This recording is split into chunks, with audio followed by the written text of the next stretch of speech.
as I'm working on myself, and I'm working with the groups, and I'm working with I'm just an underground guy.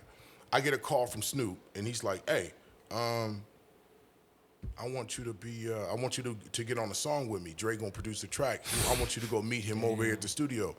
So I dropped everything, went to the studio. Dre was in there by himself. Holy shit. And he was like, "What's up?" No, let me do his voice. "What's up?" I was like, "Hey man, Dr. Dre, I'm really glad to meet you." You know what I'm saying? He's like, all right. You got something for this? And I'm like, yes. Give me a couple minutes. You know what I'm saying? Like, I wrote my shit in 15 minutes. And I went in there, lined it up. Sick. He was like, "Okay, let me run it again one more time." And then he made some corrections. All right, that's it. Okay, Dr. Dre, thank you very much. It was an honor to work with you. I'm leaving. Because listen, I learned a long time ago, you can fuck up an opportunity by talking too fucking much. Or you know what I'm saying? Or welcome. overstaying your welcome. For sure. So I thanked him for the opportunity. I was out. So then I get another call from Snoop. He's like, "Hey, nephew, we gonna use that song as a single." I was like, "Oh, shit." Oh, shit. Like, what do you mean, like, single? He's like, "Yeah, we're gonna put you." I was like, "Oh, shit."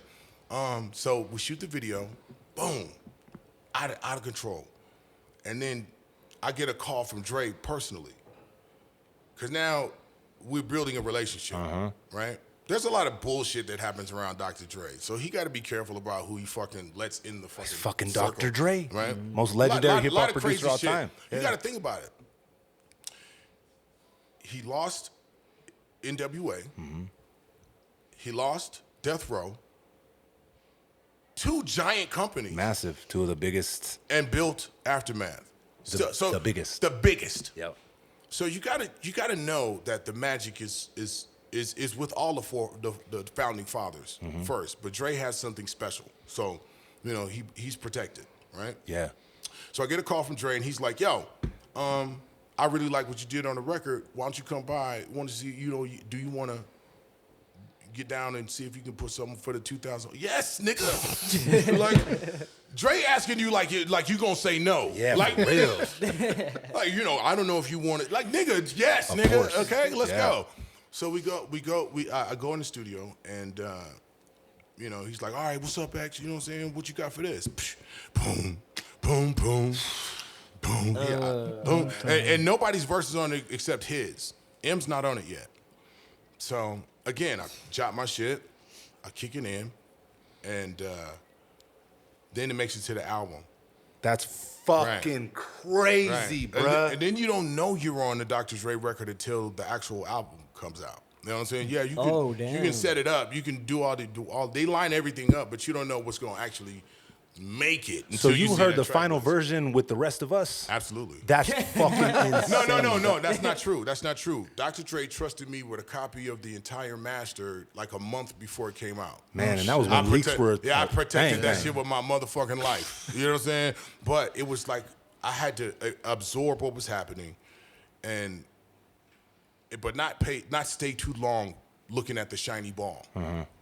Because really what you got to do is now that you've been recruited to the motherfucking Avengers, you better make sure that your motherfucking superpower is tight. Yep. Because we about to go in front of some people. Time to fight Thanos. Right. So we go out and then the Up in Smoke tour happens. I come home and now I have this whole new lease on life.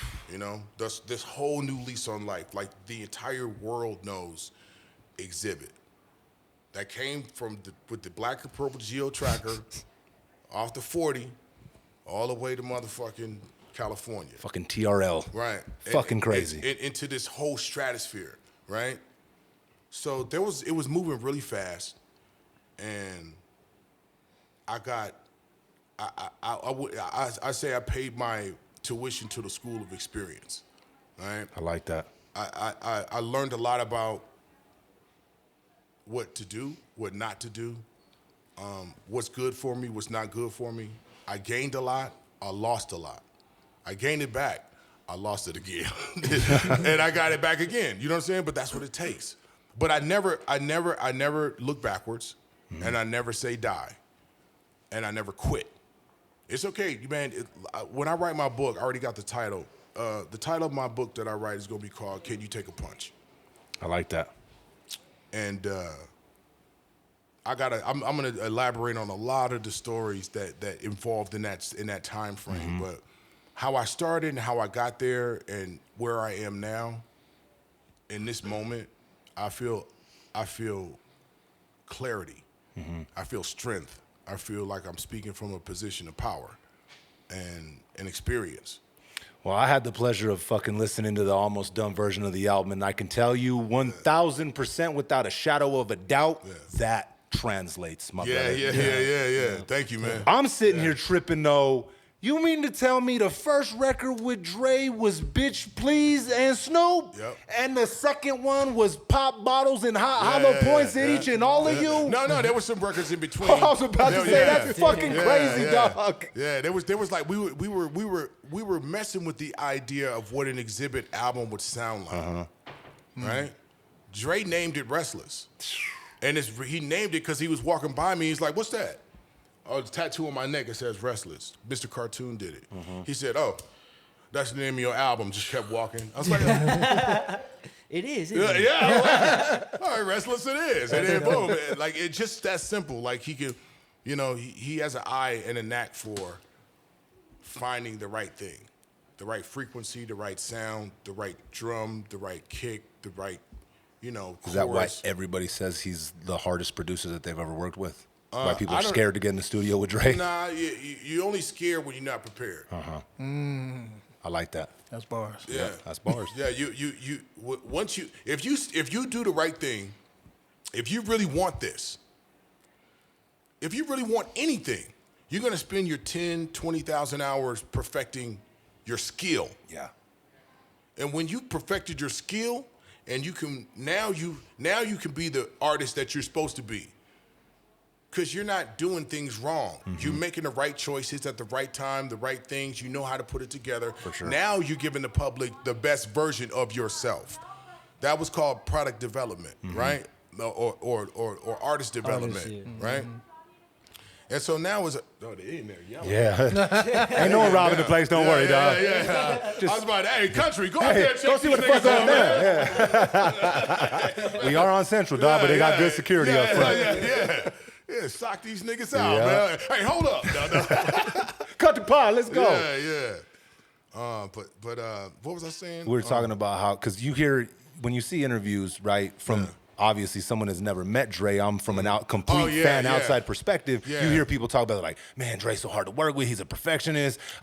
We get in there and like, he wants me to do this 100 times and 1,000 times. Yeah. So like hearing that, I'm hearing what you're saying, because when you think about it, why the fuck wouldn't you want, if you're in that position, you want to be the best that you can be, right? Why wouldn't you want to shoot in the gym with Jordan? Right? Why wouldn't you want to lace up with Kobe and Bron? No, it's not, because a lot of people get it confused. First of all, it's a privilege to be in that room. Yeah, oh yeah. And when you walk in Dre's studio, there's a sign that says your ego is not your amigo. I like that. More bars. So you may be really good at what you do, but when you walk in that room, there's a different level of expectation and execution that you may not be privy to.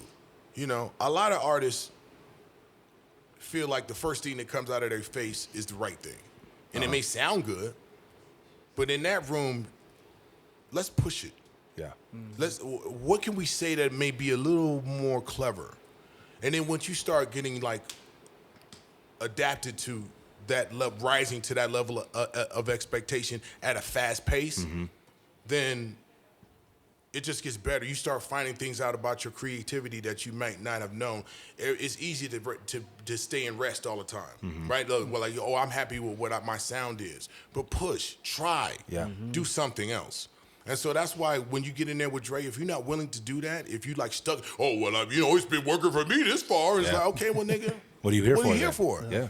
We try to shoot, for the fucking galaxy. Yeah. Not the stars out there. And that's why you guys have fucking kicked the hole and that's in the universe. It's Pick of the Neck.